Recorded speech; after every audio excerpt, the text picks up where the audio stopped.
Allah Subhanahu wa ta'ala. Allah akan menyelamatkan orang-orang yang beriman. Ini sudah pasti. Allah lah wali orang-orang yang beriman. Siapa saja dari hambanya yang senantiasa menjaga syariat-syariat Allah Subhanahu wa ta'ala, maka Allah Subhanahu wa ta'ala pun akan menjaganya. Sesaat lagi Anda akan menyimak Kuliah Islam bersama Ustaz Herman Sabtaji, STHI MM. Selamat mendengarkan.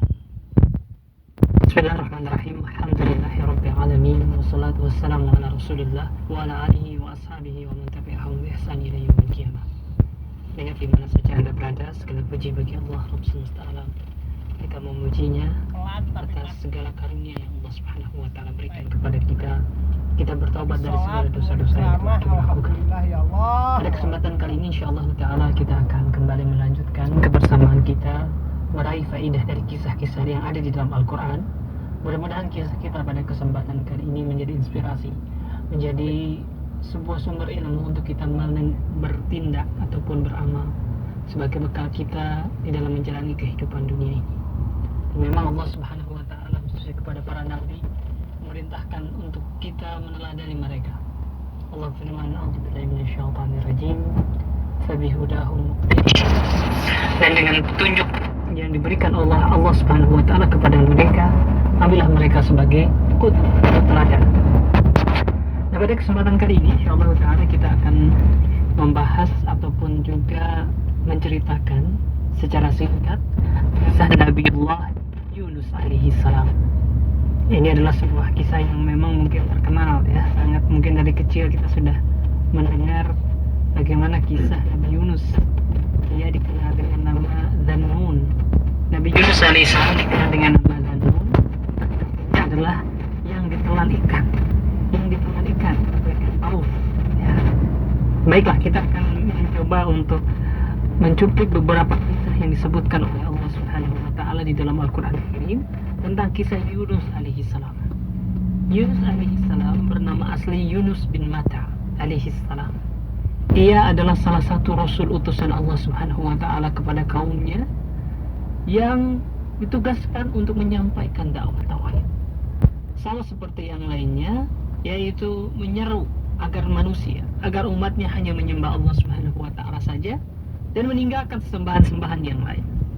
Bukankah Allah Subhanahu wa taala telah berfirman, "Wa laqad ba'atsna fi kulli ummatin rasula an ya'budallaha wajtanibat taghut."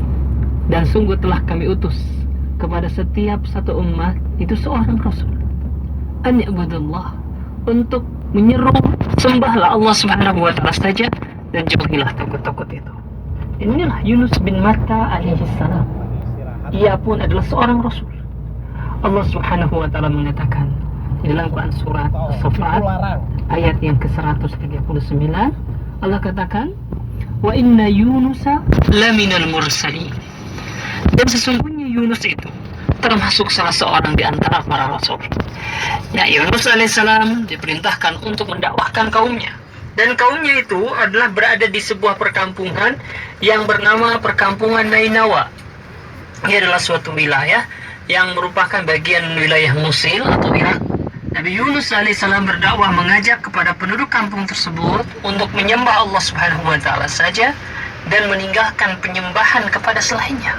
Dan seperti biasa, penduduk-penduduk negeri itu pada mulanya enggan untuk mengikuti dakwah Nabi Yunus alaihissalam. Mereka menolak. Mereka lebih condong kepada apa yang dilakukan oleh nenek-nenek moyang mereka, yaitu menyembah berhala, bergantung kepada alam, tidak bergantung kepada Allah Subhanahu wa taala. Nah, inilah ya sekelumit awal tentang kisah Nabi Yunus alaihissalam. Di ayat yang lainnya diceritakan bahwa penduduk negeri Nabi Yunus alaihissalam ini mereka sedikit lebih baik. Mereka lebih baik daripada umat-umat yang sebelumnya. Kalau misalnya kita bicara tentang umat Nabi Musa alaihissalam atau umat Nabi Hud, Nabi Saleh dan yang lainnya, mereka ini ketika didakwahkan oleh para nabi Allah Subhanahu wa taala, mereka ingkar sampai dengan akhirnya Allah Subhanahu wa taala menimpakan azab kepada mereka. Akan tetapi keunggulan ataupun segala kebaikan dari kaum Nabi Yunus ini adalah mereka beriman sebelum datangnya azab. Gitu ya. Ini bisa kita dapatkan di dalam firman Allah. Santai aja ya Quran guys surat ya, jalannya Yunus. ya. Ya, jadi saking